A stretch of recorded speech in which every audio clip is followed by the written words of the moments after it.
Introducing the PaddyPower World Darts Championships.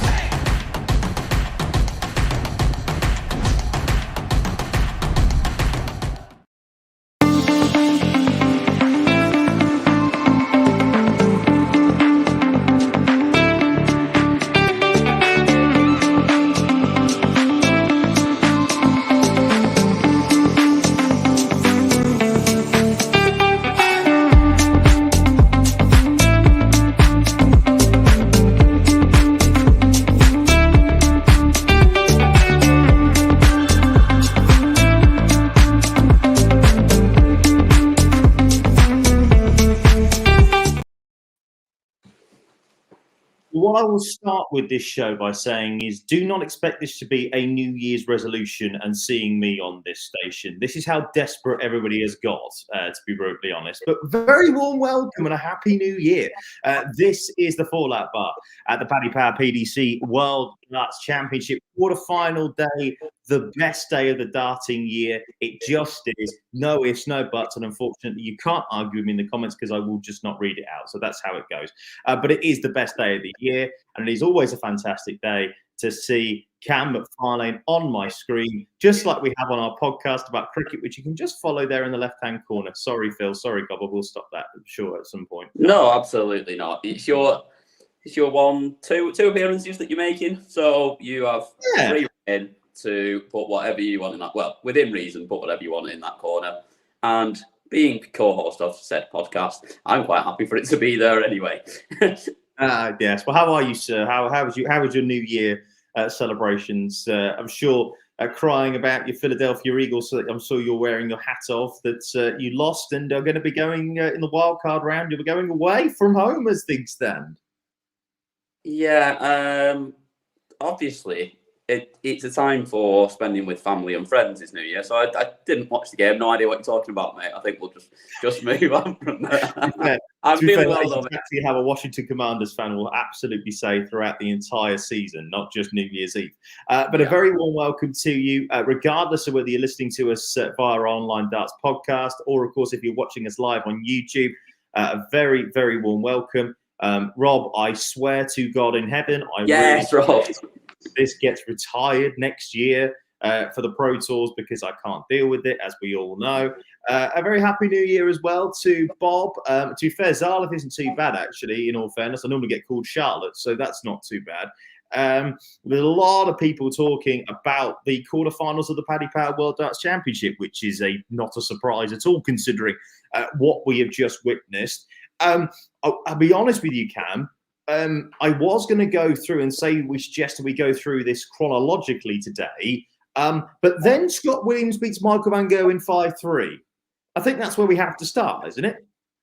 I think so, yeah. I think of all the games today, that's the one that you probably weren't picking to go that way of sort of any of us.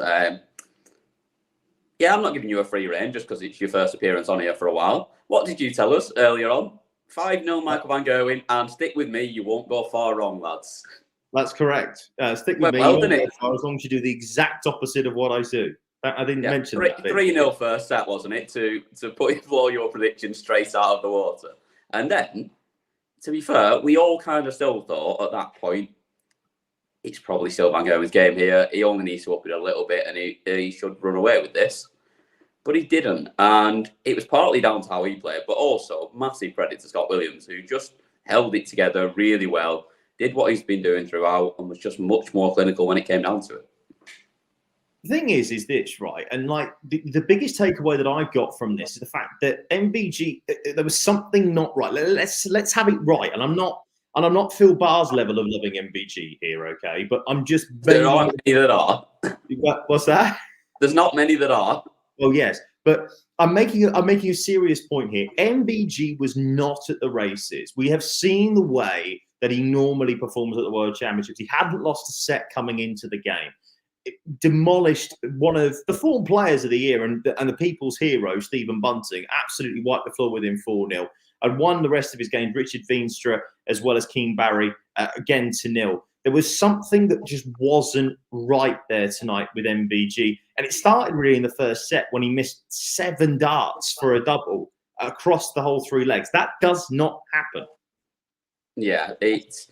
I think Clearly, he missed his first 11, didn't he? If we include going into the next set as well, it was. Yeah, he's not the force on his doubles that you expect him to always hit it every time he steps up there, like possibly was in the past. But even so, that doesn't happen, especially not against someone who's not really put it to him that much at that point either. He wasn't under a lot of pressure in these legs when it was happening. You can just think at some point they're going to start going in, but he didn't really. Even towards the end, when he's sort of improved and played better. He played better in a couple of sets, but for the most part, it was still pants. But he improved a little bit on the outer ring, and then seemed to have found a little bit of rhythm on them as we got further into the. He wasn't giving himself a lot of opportunities because he was scoring terribly, but he was actually taking out chances when they came. And then that deserted him again as well, and he just could not hit a barn door today. No, and I have to say this now because we've seen these performances far too often with MVG recently. Yes, we saw the odd performance like that. Jeffrey Desvane in the UK Open of 2018 and the Match Play of 2018.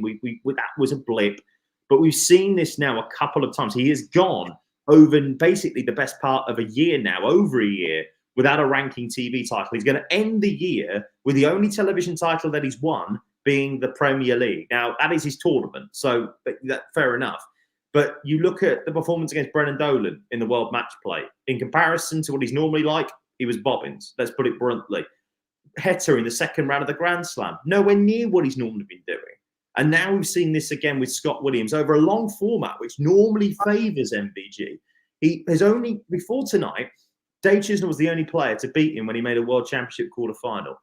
And now that's the second time that's happened. It's the first time it's happened in front of a crowd, by the way, as well, because Dave Chisnall was a 5-0 drubbing in the COVID year quarterfinal. Do we have to accept at this point that MVG is actually that different player to the one that completed darts in 2016 and 17 and obviously became the force that he is? Do we have to accept that now? Because, again, I was looking on Twitter, and Anonymous Darts, by the way, hilarious Twitter account if you haven't followed it. Yeah, brilliant Twitter account. But again, he asked Wayne Mardle about it, and Mardle even said that the throw's a bit different now. The darts are not standing up. It's the way that he throws it as well. It's standing. It feels like it's falling into the treble a lot more now. And I'm not too sure whether we're going to constantly see an MVG that just dominates tournaments like we have done for the past, 5-6 years. I mean, look at last year, 24 television titles. Yeah. Like you say, I think one, the standard around him is probably a little bit better. Like everyone else's sort of B game has probably improved a little bit. But the problem for him is he isn't finding his A game anywhere near like he was doing. And there isn't the fear factor now. It's almost a little Man United-esque in that he used to have people beaten before he got up there. And no one's scared anymore. Everyone will just go up there and put it to him. And there's almost like there's a little bit more fear from his side that actually I'm not going to get a free ride here. And I'm going to have to find it at times against people where I didn't need to previously. I could have just strolled through it. And when he's trying to find it, it almost looks like it's a little bit harder for him at that point. Where when he's just relaxed, he looks like still the same player that he always has done. But when he's under a little bit of pressure, it just goes away a little bit. And Dob's probably the one that, not here tonight, but is the one that who could probably tell us more about the action. He's the one that has that sort of level of analysis on it. But it is definitely pointing down at the start where it used to be pointing flat. But I don't know then whether he goes through his throw and it's actually coming out any different. But if you're looking at the end result, it's certainly not what it was. Just a quick one. I've seen this one, and I don't normally do this, but I'm just going to show you this comment here from. If it is Lionel Messi, then fair enough. Please, Lionel, great to see you. We had some people on this week. Well, Lionel Messi on. We had Kenneth Gainwell on the other day. Did he? Oh, well, he should have been playing. He didn't actually confirm whether it was officially Kenneth Gainwell. If Lionel Messi can confirm if it is him, that would be excellent. But he says that there, he's won 153 tournaments and won what motivation has he got left? This is the motivation that Malachi, hello to you again, Malachi. Always good to chat to you, mate. That is the motivation right there. He's only won 3 of the Feckers. 3. Yeah, it's not enough. For a player who's been as good as he is, it is nowhere near enough. He's dominated the entire sport for the last decade. and 3 isn't enough for how far ahead of the field he's been for most of that time. Absolutely correct. Now, we've got the MVG debate out of the way. I want to praise Scott Williams, because Scott Williams today, yes, MVG was off, but you have to take your chances. And over a potential 9-set game and eventually an 8-set game, you don't normally get that many chances against MVG, and especially you've got to take them. I thought after set 3, when he lost that set there in the deciding leg, and he was blowing set darts, I thought, and we both thought, the game was going to just turn into the usual script. MVG was going to go and roll on, but my word, did he pull it back there. Just looking at the stats here, beat him on the 100-plus scores, 140-plus scores, hit 12 180s to MVG's 11, and absolutely smashed him on the checkout percentage. There's no doubt about that. He was the better player, and the better player normally deserves to win the game, and that's exactly what happened. Yeah, if you score higher, give yourself more darts at a double and take your darts at a double out at a higher percentage, you're generally going to win the game. And to be honest, 5-3 flattered MVG here because he's got absolutely routed in legs. 18-11 in legs, and at one point it was 13-6, I think. So that gap was maintained throughout. It didn't really sort of pull it back at all. It'd been a leg play tournament. It'd have been an absolute. We'd be talking about an absolute toweling, not just an upset win. That 18 legs normally wins you. Does normally win you a world match play. Obviously, Gary Anderson can testify to that not being the case against Mensah, but most of the time, 18 legs wins you a world match play, and it wins you a World Darts Championship quarter-final. Scott Williams is into his maiden PDC World Darts Championship semi-final, beating Michael van Gerwen. Let's hear from him. Yeah, I could kind of tell whilst we were bulling up and doing the practice in the little practice room we have. He was always just that little bit off constantly.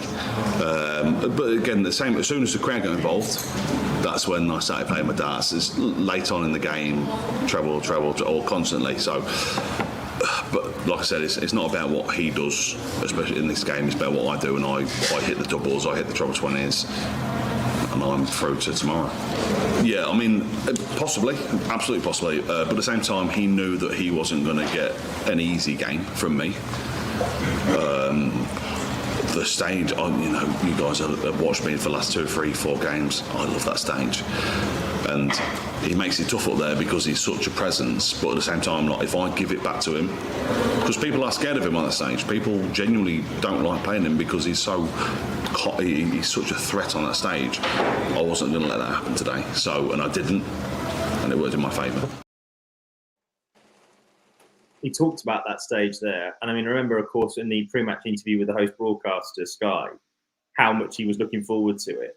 He owned that stage tonight against a crowd that, I've got to be honest, was very pro-MVG. There was a lot of Europeans there in that crowd tonight.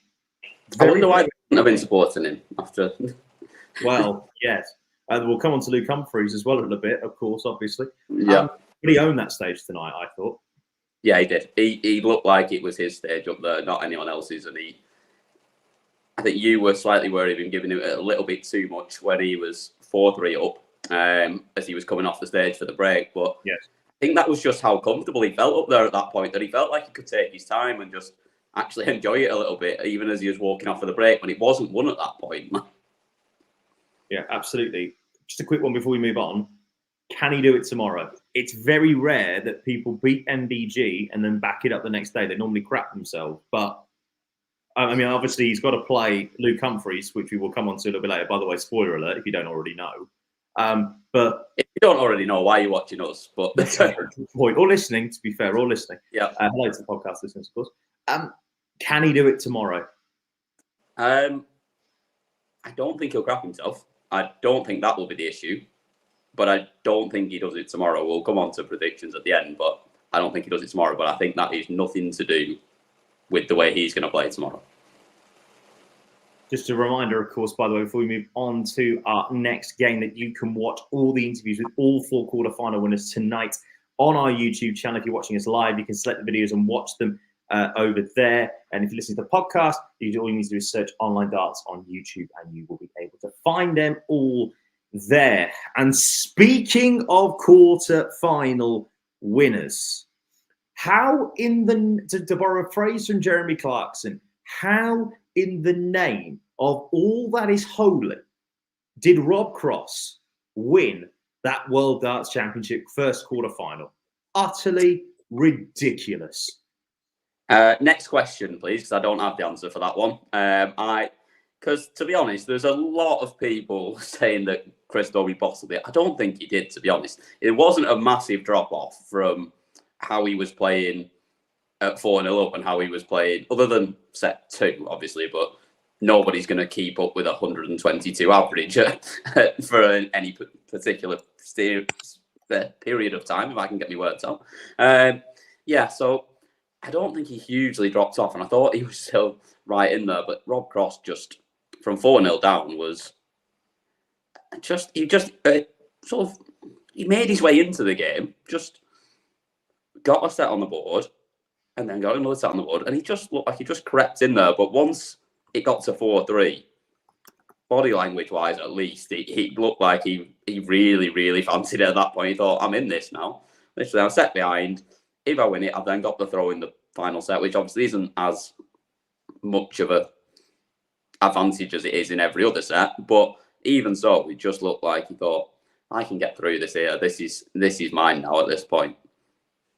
Now, the two of them are so similar that if you actually look at the way that they've been, their careers, if you like, are intertwined. But look at the numbers from this game. Cross averaged 99.84. Dobey averaged 107. Cross hit 47 100 pluses. Dobey hit 46. Cross hit 23 of them. The other way around. Dobey hit 99.84 average, 100.7 average for Cross. 47-46 in favour of Cross on the 100 pluses, 23-26 in favour of Cross on the 140s, 17 to 10 on the 180s from Dobey, 27 overall. You look at Dobey, he had a set average in set 4 of 121.9.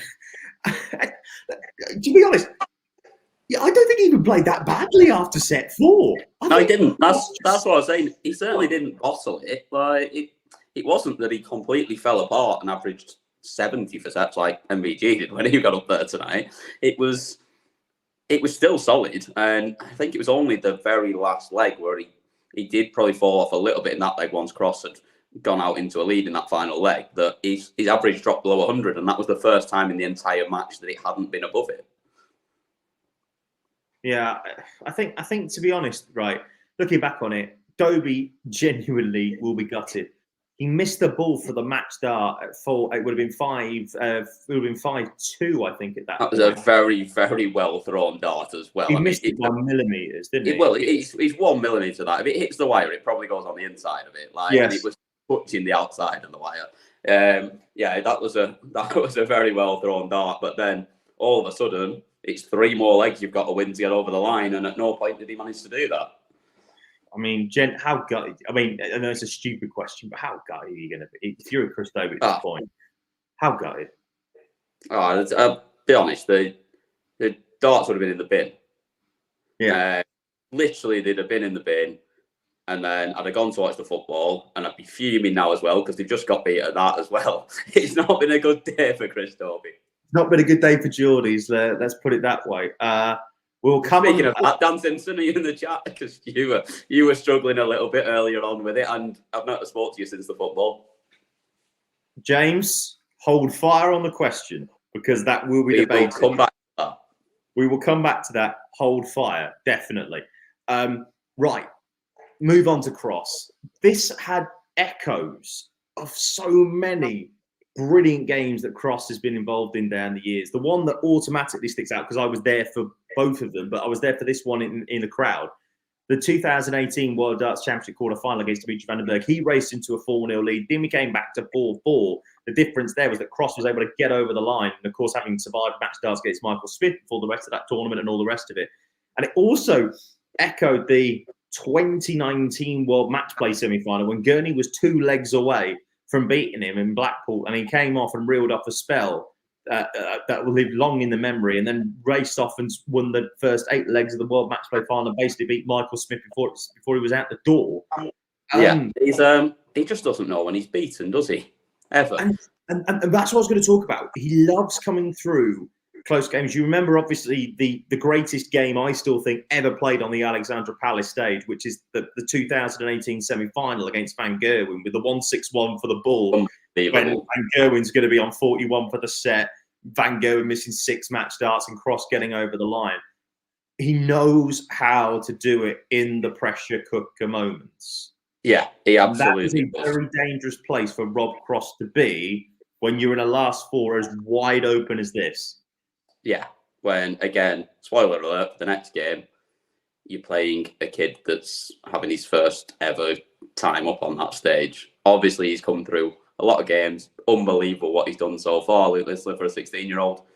But having to hold it together against someone whose level will stay as good as it will throughout, like Rob Cross, and who will, when it comes down to it in the big moments, hit the shots that he needs to hit at the right time. It's a whole different ballgame to anything he's faced so far. First time as well that anyone has come back from 4-0 down in any World Darts Championship game, be that PDC, BDO, WDS. I think it's only ever happened once before for anyone to come back from 4 sets down, isn't it? Which was Eddie Lewis from 5-1 down in Wingate against old Wadey Boy.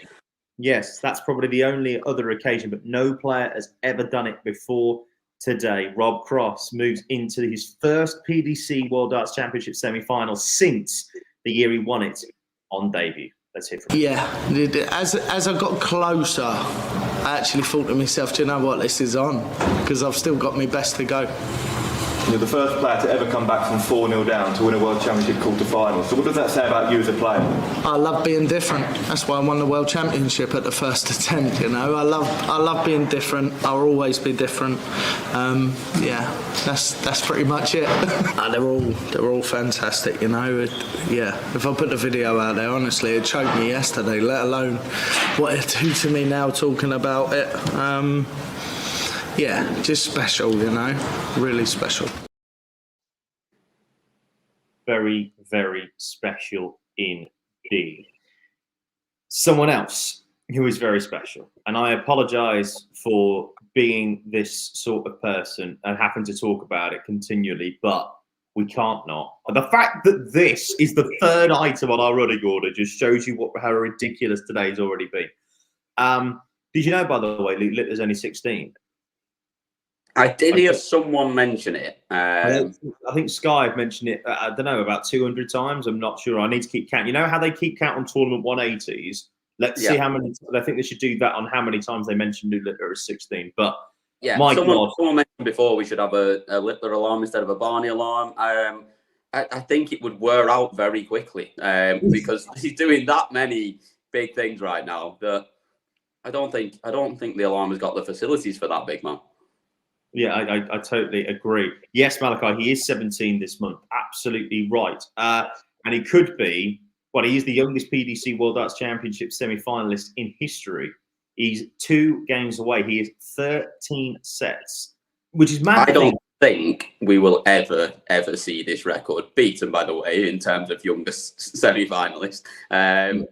It's going to take something ridiculous. Maybe in about, I don't know, give it 20 years when he's got a 16-year-old himself, maybe, possibly. Yes. That might be that.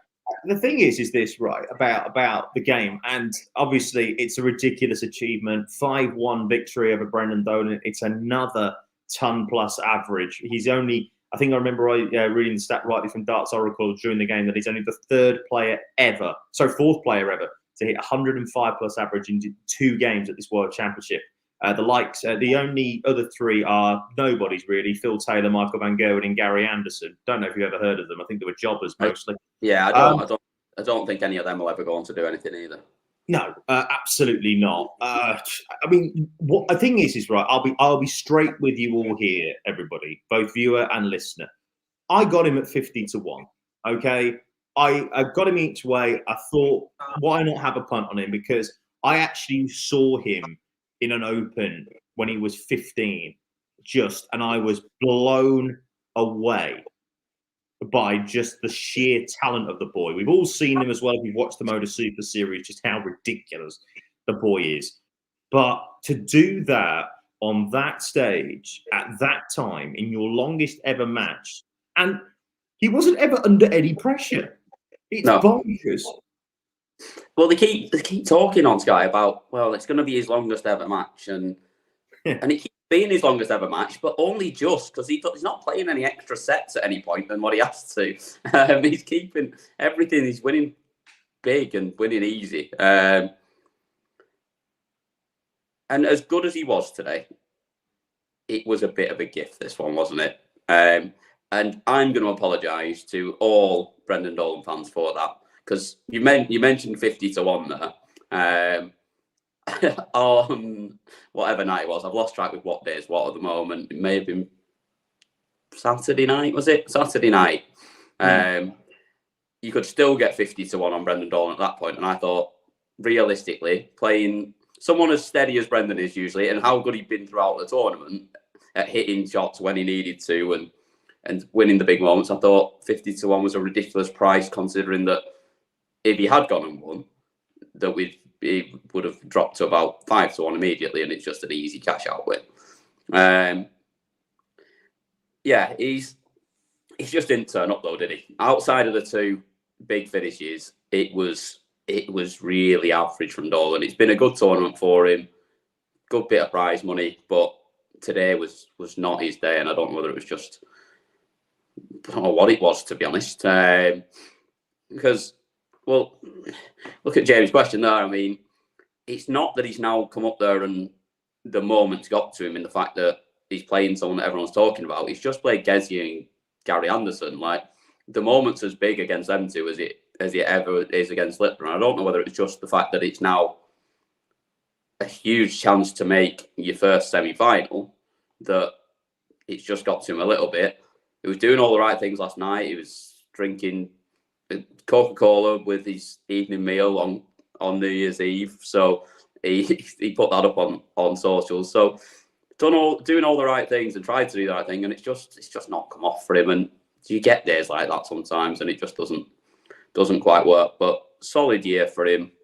Probably a little bit of an opportunity missed, but even if he had played well and played mid-90s, he probably would have still got beat. The thing is, right, is that when are we going to talk about everybody else everyone says, well, Brendan Dolan didn't average anything. This person didn't average anything. When are we just all going to accept the fact that this player is the best talent at his age that probably has ever come onto a dartboard? No, I said it earlier. He's absolutely the best talent there's ever been. Yeah, everyone could compare him to MBG. I think, again, Wikipedia, Christopher Kemp, who's the PDC stats, actually compared the two when they played Barneveld. In the World Masters, MBG played Barney and lost 6-3 in that game. And obviously, we know what happened with Littler and Barney on Saturday. But granted, obviously, Barney was at his peak then, now not so. But when are we just going to accept the fact that, and everyone's bored already about the Littler chat, and I get that, but generational talents don't come around very often. That is literally the definition of the word generational. Yeah. This kid has the potential, I'm not saying it will happen, but he has the potential to be the greatest ever to pick up a dart by the time he is 35. He could win with the sheer ridiculousness of his talent. He could win the next 19 World Darts Championships. I'm convinced of it. It obviously is not going to happen. But no. With the sheer and it takes a lot more than just sheer talent to go and dominate for an extended period of time. One of the lads in our chat who's not a huge darts fan but sort of follows the big events asked me that before. He was like, is he genuinely going to be the best ever? I was like, he's got the talent to be, but there's a lot more that goes on to be able to sustain it for the period of time to be talking about him in the same breath as some of the others. And no, I completely agree with that. That's just gone up there from Joel. It doesn't matter who he's played. It's his first time on a World Championship stage, and he's in a World Championship semi-final with an opportunity to go and win it. Do I think he will actually go and win it? I'm not sure. I mean, you look at how well Rob Cross and Luke Humphries are playing. It's going to take two monumental performances, but he has those performances in him, and he's already done it a couple of times on this stage.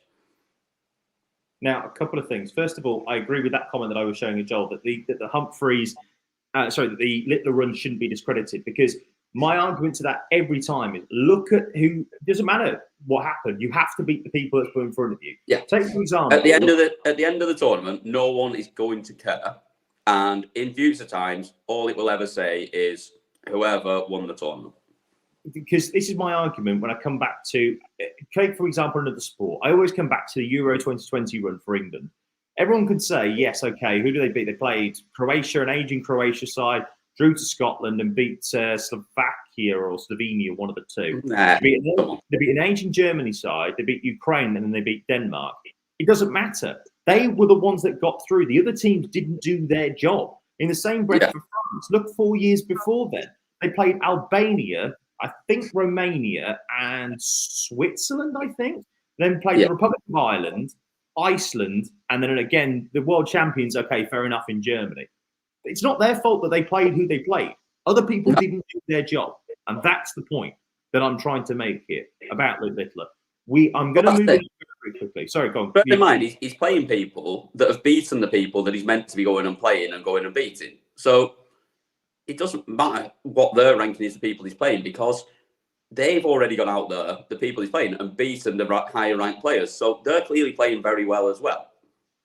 Yeah, right. We need to move it on because we have to, unfortunately, discuss the P word and Luke Littler. More on that to come. Let's hear from the man himself. I would have thought I was playing Gezi or Anderson, but wasn't to be, and Brendan was just another opponent in my way, and I've pushed him aside. Now I'm into the semi-final. I've seen what the Premier League does. You have like Monday, Tuesday Pro Tours, and then Wednesdays the Euro Tour qualifiers, and you've got the Premier League, the weekends Euro Tour. So I think the PDC are going to keep me out of it because that'll be just grueling, like everyone has said. He has got such an old head on young shoulders, and that's not in a reference to the fact that everyone's going on about the fact he looks older than he is. What I mean is he is so level-headed and a very, very smart young lad. And he knows for a fact the best thing for him this year, first year on tour, is not to be in the travelling circus. However, but it may not be his choice. However, with the best one in the world to Luke, I genuinely mean this, I don't care. He is box office. Box office. The kid Absolutely. is box office, okay? And it's not just me, by the way, who thinks that. Yeah, I've got my 8 players here for you. And yes, I would, because he's box office. He'll sell tickets out and go and ask that public in there. And I'd keep Peter Wright in as well, by the way. I know there's questions about, should we, and I know he's not playing great. He should do what I didn't do, though. When I got picked the second time, I knew I wasn't right. But you do get a good money for playing in the Premier League, and it was a year and a half salary of being a housing manager just for coming last. Peter Wright won't want to do what I did and finish on 0 points and probably end your career by making that decision. But I think he deserves to be in it. He's still had a great year, a European champion and 2 other titles on top of that. And the talk of him not being in the Premier League, I think, is just a little premature. And I'd have Peter Wright and Luke Littler in. But we need Littler in. He's the biggest thing since Fallon. Just now I'm on this media side of things. I can see what's happening on social media. Trending number 1. Mbappe number 2. Yeah. I mean, the roar of laughter that came in the media room when that happened was unbelievable. So let's see how the tournament goes. But look, my answer is I want Luke Littler in. That's exactly my thoughts as well. And by the way, I must say a massive congratulations to Glenn Durrant. He has just been named the PDPA chairperson and CEO. Very well deserved. An absolutely amazing man. Really cares about the players and the tour. Will fully deserve that role. Congratulations as well to Alan Warren-Little, who's been moved into the president's role. Right. Reaction to that. Glenn is bang on the money, and when Glenn Durrant speaks, I listen because he's becoming, him and Dan Dawson are my favourite pair at the moment on Sky Comms. They are absolutely by a country mile. Brilliant. Now, I get the argument here from people that will say, have patience, do this, do that. But The sport needs talents like this. The sport needs its box office stars. Do I think they will put him in the Premier League unless he goes and wins the world, in which case they'll have no choice but to do that? Personally, I don't think they will, but should they? Absolutely. You tell me. Yeah. Here's a question for you. Sorry, mate. You tell me 8 players that are more marketable and better to watch at this current moment than Luke Littler. You cannot do that. He would sell out arenas. He would bring life to a format that, apart from a few keyboard warriors, say that they've gone stale. Yes, Matt Porter, we're looking at you. Now, I'm just saying, right, they would bring, and the biggest media partner that the PDC have would want the biggest star in darts currently right now.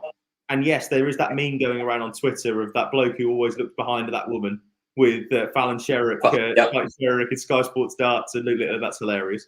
But Sky would want him in the Premier League. And I think that I am not one of these people that say put players that do well at the Worlds in the Premier League. I was not one to say Jamie Lewis should be in it. I certainly didn't say that Gabriel Clement should have been in there last year. But when you have a generational talent, the man that has the best talent probably ever in darts, you can't put him in. Yeah, I get that side of it. For him, I don't think it's the right move. However, let's be honest, for him to get in, he's probably going to have to win it. Well, if he makes the final, he's probably got a good chance still of getting in. However, if he does, bear in mind he's 16 years old, he doesn't need the money of it right now either, by any stretch. He's got more money than most 16-year-olds will ever look at. With what he's going to win from this tournament, plus what he'd already won this year through Super Series and the rest of it, he certainly doesn't need to rush anything. But, like you said, it is the time to put him in there if you want to make the very most money out of it as a corporation and as a broadcaster. And the same way they should have done it with Fallon after her original run, because it was they put her in for a night. That's not the same. But she should have gone in for the full tournament, because at that point, the same as Luke is right now, she was the biggest star in darts. And that's there is a massive element of striking while the iron's hot on this and going and getting the most out of it you possibly can. Because if he has 2 more good years, it's a solid year next year, maybe picks up an event or has a really good year on the Pro Tour or European Tour or anything like that, then he's still going to be a massive star because he's still so young and he's still able to do it. But he won't be the star he is right now doing what he's doing right now. And it won't bring the same sort of money in at that point.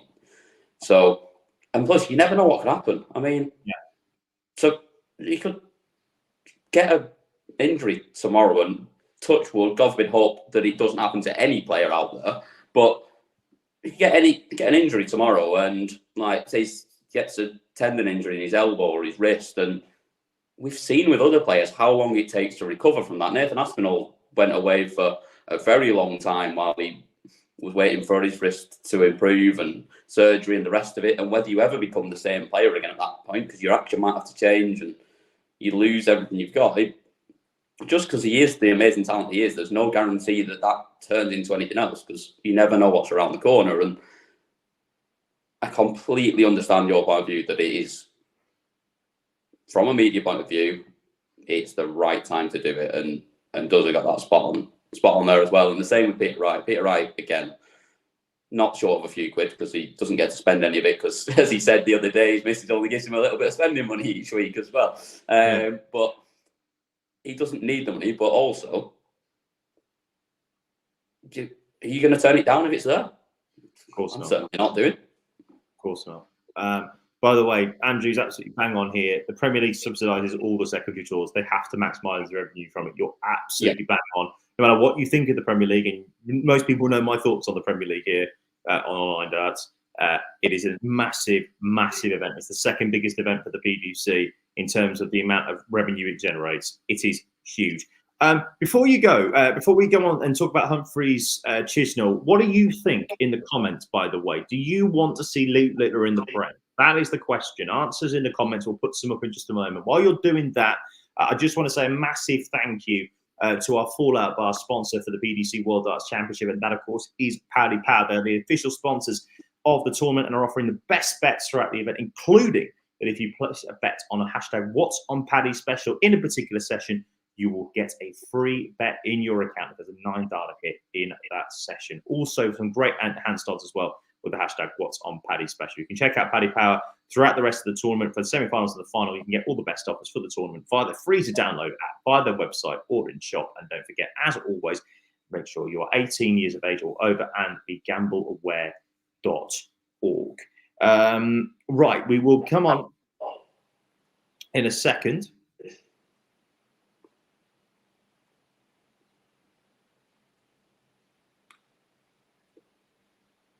Have we lost Mr. Jonathan, or have I lost him? And can you not hear me? No, you've lost me. Yeah, you've frozen. It's a lovely picture that you've frozen on, but I can still hear you. Right, I'll try and come back in and come back out again. This is exactly how it should work. Always does with this bloody thing. Right, see you shortly.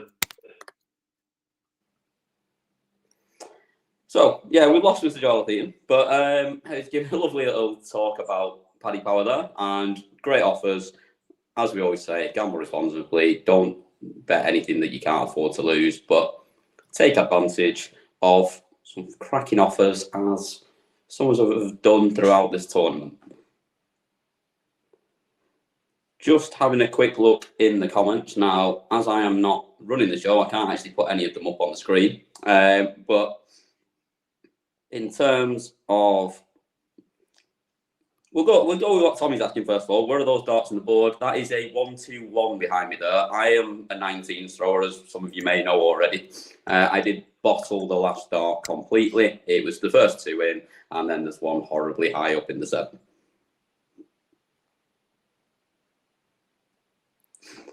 In terms of, now we've got me looking. There's probably a closer look there at the 1-2-1 for anyone, if you can see what I can see here.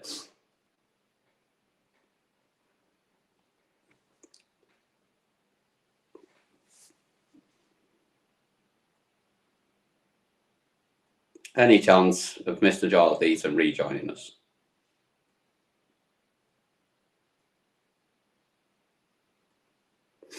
It's a terrible view of me as we are right now. Who wants Littler in the Prem? Has anyone actually answered that question? Heta for his walk-ons. Dimmy instead of Littler. We've got from Andrew. Not from Maliki, sorry. Hello. Jonathan's back. I was fumbling my way through that because I couldn't get any of the comments up either. Sorry about that, everyone. My laptop decided to die, probably because I was talking about betting. But yes, gamble responsibly. Right, yes. Moving on quickly, because we've got so much still to talk about. Like I say, if you do want to get comments in about Lou Littler in the Premier League, put them in the chat room, and we will try and read something out before we leave the air tonight. But talking about another Luke, and that is Luke Humphries. He is a 5-1 winner over David Chisnall. The Yellow Warrior is gone. I've got to say, probably the most uneventful game of the day, if I'm being brutally honest. Everyone expected Humphries to bash him, and he did. Yeah, it was very comfortable, and I don't think I was massively in the corner of that. I expected Luke to bash him, just because we hadn't seen Luke's best so far in this tournament, other than when he absolutely needed it to get himself past Petretsko when he was in a world of trouble. However, this was somewhere like it, and this was really, really solid from him throughout in this game. And like I say, he was just never in it, was he? There was a couple of opportunities for him to win sets, but I think even if he'd taken them, I just don't think he was throwing well enough that he was going to be able to beat Humphries up there tonight. And he's doing what he's done for the last couple of tournaments that he's won as well. He's playing solid enough in the early stages, but when he's getting towards the end, he's playing better and better. Not peaking too soon, and he looks dangerous now. This is the thing for me about Humphries. I mean, he was deservedly tournament favourite after the World Championship, after the Players Championship finals. Obviously, winning his third tournament within 50 days. He's now gone on a 17-match unbeaten streak. And yes, Chisnall beaten him on the floor a number of times in big finals, but we all know what happens to David Chisnall when it comes to television major titles, unfortunately. So, as I say, not quite sure where to go with this now for Luke Humphries. That's 17 games unbeaten. Madness. Yeah, it's a run that we've not seen from anyone for a very long time. Including, bear in mind that until very recently, he didn't have a TV major to his name. And now he's almost unbeatable on the stage, the way he's playing at the moment. It's really impressive from him. It was just really solid today. There were 12 180s, but there were a monumental number of 140s in there as well. He just has an ability to just stay sort of level and just keep doing what he's doing, not get too high, not get too low, and just make sure that when it comes down to it, he's the one there cleaning things up. There were a couple of missed doubles at crucial times, but he didn't get punished on them by Chizzy. And if you don't punish on your opportunities when you get them, you're not going to beat Luke Humphries anymore. Well, there you go. Here's a comment there from Joel when he says Chizzy played very well after the first set. I think the game was won, I think, in the fifth set. Both came through, I think, Luke was averaging under 10, Dave was averaging under 13, and then a deciding leg, it was Luke Humphries that won it and eventually came through 4-1. And at that point, Dave knew he was gone, to be brutally honest. We'll talk about tournament favourites in a little bit with our friends at PaddyPower. But first of all, let's hear it from our final semi-finalist. That is Luke. No, because I just didn't think Michael was there tonight. I felt like he was going to lose. You know, when it was like 2-2, Scott looked really good. He didn't relent. He felt really, comfortable up there, and it didn't look the same Michael that we used to. And he's been a fantastic player over the last 10 years. He'll be back next year, winning loads. You know, we all know that. But I don't think that you can be excited when Michael loses, because Scott played fantastic, and that just means I've got a really, really tough game tomorrow as well. Yeah, I mean, I've said it before, but I think being world number one's fantastic, but I could be world number one for 3 weeks. If I'm world champion, I'm that forever. So, I can't look into being world number one. I'm here to be world champion. And if I am world champion, then I will be world number one. So like I said, if you're world number one, that could last for a couple of months. Being world champion always lasts forever.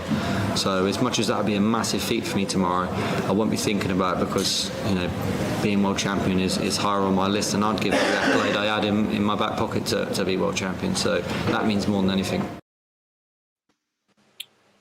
And it also means that Luke Humphries is the tournament favourite again with our title sponsors of PaddyPower. There you see Luke Little at 15-8, which is utterly ridiculous. Rob Cross is 4-1, despite being the only world champion left in the field, and Scott Williams, the outsider, at 12-1. Luke Humphries there, of course, on top of the market at evens with PaddyPower. Justified or not?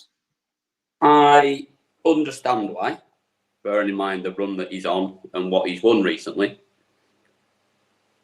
But I'm not having Bobby Cross being the 4-1 third favourite at the moment in this tournament. And I think that's a great bit of value that I will definitely be having a piece of very shortly. Well, Jordan has actually come out with a stat here that is quite interesting. That he says Rob Cross was 40-1 at 4-0 down if anyone felt brave enough. God, if you got on that price, my word, you could be in for an interesting one there. Yeah, I wouldn't have been backing it at that time, because I just thought Dobey was playing too well to let him win 5 sets on the bounce. However, yeah, after it, that 4-1 just looks a lovely, lovely price. Well, I'm very happy because I got Luke this for 50-1 each way, and I should be getting some money back. So that is always good for the semi-finalists. What each way have you got, though? What terms have you got? Only a fiver. So did you get top 4, though? I think so. Or I is think it final? It definitely Were you was with Paddy pre-tournament, Power. or? And it definitely was with Paddy Power and not with another bookmaker, of course. Yeah, obviously, because Yes. of the show that we're on. But were you pre-tournament that you backed him? Yes. Said You might well have got semis. Said bookmaker is available every day, if you catch my drift. Yeah. Sounds like set 469. Correct. But definitely going back to Paddy Power quickly, because otherwise we're going to get in trouble. Right. Because actually, they would actually be really good odds, actually, on that one. I still think Luke 15 to 8 is a very good price, actually, to be brutally honest on that.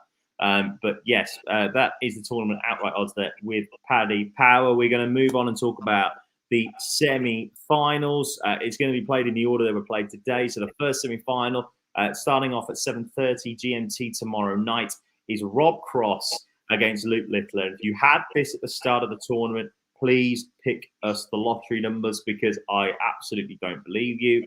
I certainly don't believe if you had Scott Williams against Luke Humphries. May believe you with Luke Humphries, definitely not with Scott Williams. What do we do here then? Because my head's telling me one thing and my heart's telling me another. You mean your bet's telling you one thing and your head's telling you that it's probably not getting any further?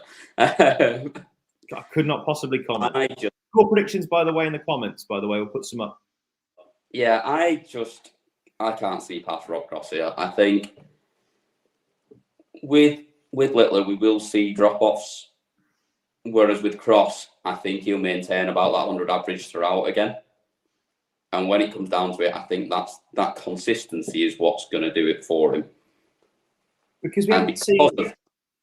I was just going to say, we haven't seen Littler under pressure at all, really. The only sort of mini pressure that he came under was against Gilding, when he nearly had a chance at set darts. And obviously, Matt Campbell had chances at set darts as well. He's never actually been behind in this tournament.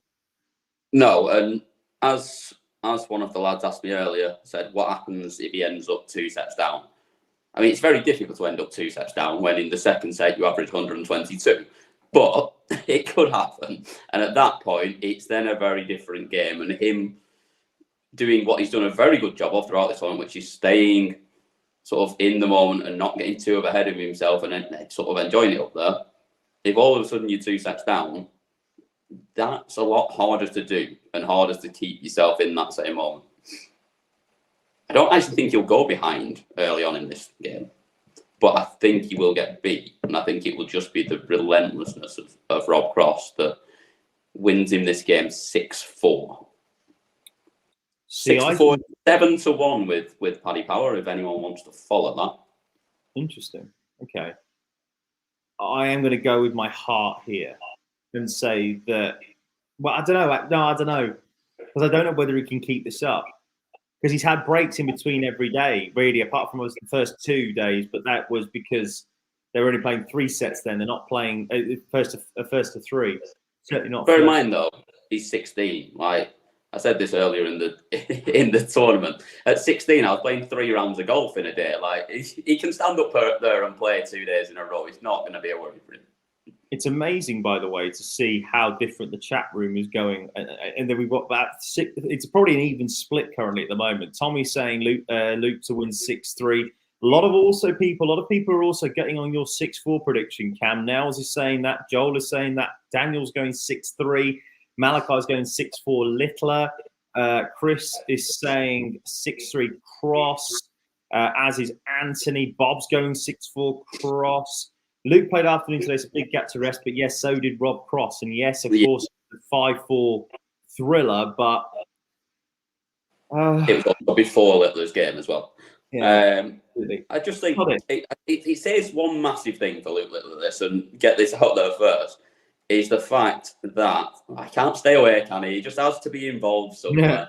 Yeah. I just think it says a massive thing for him that the worst loss that anyone's giving him is getting 3 sets off a world champion that's playing very, very well. Yes, absolutely. Do you know what the worst thing is? I actually agree with him. And that's a very worrying thing. So we now know what happens. your money on the hill on Rob Cross, who's second favourite, by the way, which is just ludicrous. But I actually agree with that score prediction. That was the one I had in my head. I think it'd be 6-3. I think there's going to be multiple deciding legs. And I think that Luke's going to come out on more top of them. But I think it's going to go, there's going to be lots of deciding legs. They're both going to average around the ton mark. I think the biggest difference to me is that Cross sometimes comes up dry a little bit too much when he's going for the cover shots. Luke Littler has a marriage made in heaven with treble 19 currently at the moment. He does. Cover shots. And I think that is going to be the telling difference. One question is that if anyone at Paddy Power is listening to us right now, we need a market on the over or under on the 162s on all three treble 18s because both of them love that visit. They both absolutely. How many times are we going to see them both on 3 or 2 after 9 and both hit a 162 and leave the 140? Yeah, absolutely right. Chris saying there he's not played a top 14 player. No, he hasn't, but he's played all the players that have beat them. Yeah, exactly. So if that's not his fault for a kickoff, as we said earlier in the show, but also I don't think it matters. He's that good of a thing. Yeah, and you're right, Jamie. Luke hasn't been under any scoreboard pressure. You're absolutely right. I don't think that is going to have to change. And Nels, I also agree that that's going to be the case. It is going to be interesting if he goes behind, but I don't think he will go behind early on in the contest. I think he will come out firing. There'll be a couple of sets where he will drop off because we've seen that happen throughout the tournament. But I genuinely believe that we're going to see a 16-year-old in the World Darts Championship final, which is just ludicrous. What I don't think is going to be too ludicrous is my next pick. Do you know what? I was gutted in a way that MVG went out tonight because I was going to really hope that it was going to be MVG versus Litter in the final, and it was going to be like that Phil Taylor MVG final in 2013, the generational talent matches. Yeah. You know, it would be a passing of the torch, as it were. But I mean, this next game I think is probably one of the easiest to call, not because of the way that Humphries has been playing throughout the tournament, but I just think that Scott Williams has been so up for that game against Luke Humphries. I just can't see against Michael Van Gogh, sorry. I just can't see him repeating that tomorrow night. Score predictions for the next for the other semi-final in the comments, but I think this is a very comfortable win for Luke Humphries. Won't be a classic. I think Humphries will just about do enough, but I think Scott will just wilt under that pressure of potentially getting to a final. Humphries wins 6-2. Oh, I was going to go 6-2 as well. I don't even think he wilts. I think that it is just that Luke is too good. I just think that Scott will play well and he'll give himself some opportunities, but just won't be able to give himself enough. And at the risk, I don't. Let's not agree on the same prediction. That's far too boring, isn't it? 6-1. Wow, going that. Give him a set. Yeah, but I'm going bold. He only gets a set. Fair enough. Daniel's going the same scoreline as me, 6-2 Luke. Bob's going 6-3 to Humphrey, 6-2 again. I think 6-2 is the most popular score. Out of interest, what's that looking like on Paddy? 6-2 Humphreys? 2, I've got it in front of me, but my app's just refreshed on me. Give me 1 second. We'll do. It is 6-2 to Luke Humphries is 7-2. Same value, about 6-1. They are the two most favoured score lines in the betting. I wonder what the correct score double is. If we go 6-2 and 6-3 6-3 Luke Littler. Do that while I go scores, that's all right. Yours, if we double yours up, you would be looking at, where is Littler? 6-3 Littler, did you go? Yeah, 6-3, yeah. Yeah. You are looking at 28.25 to 1 on that one. That's not bad at all. Take that. And if we want to double mine up, then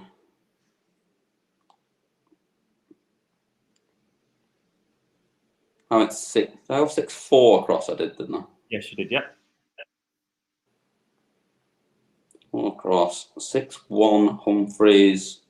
You are looking at 35 to 1 on the nose on that one. Wow, there we go. Happy days. So you could be very rich with us if you back us, but if you do back us, I should stress that if you back £10 on any of our predictions, what happens is that you lose £10. But yes, gamble responsibly. yes, absolutely.